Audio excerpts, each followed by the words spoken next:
আসসালামু আলাইকুম। কয়েকদিন আগে দেখিয়েছিলাম যে আমার একটা জমিতে লতি পেঁচিয়ে কীভাবে গোড়া বাঁধতে দিয়েছিলাম, সেই জমিটার অবস্থা আজকে দেখুন। দেখুন কতগুলো লতি সেই গোড়া থেকে বের হয়েছে। তাই যাদের কচু গাছের বয়স 2 মাস, এইমাত্র লতি ছাড়তেছে, আপনারাও চাইলে আমি যেভাবে দেখিয়েছিলাম যে গোড়া পেঁচিয়ে কাদা দিয়ে বেঁধে দিবেন, দেখবেন যে 15-20 দিন পরে আপনার গাছের চারপাশ দিয়ে শুধু লতি আর লতি বের হচ্ছে।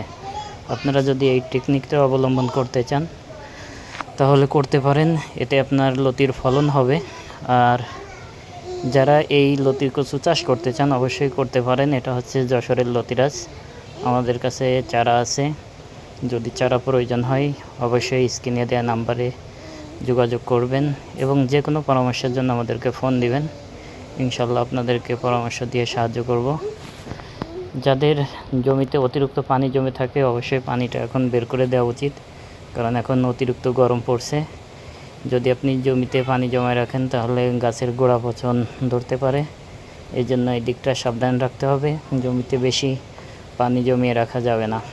যাদের জমি এমন আছে তারা এই ব্যবস্থা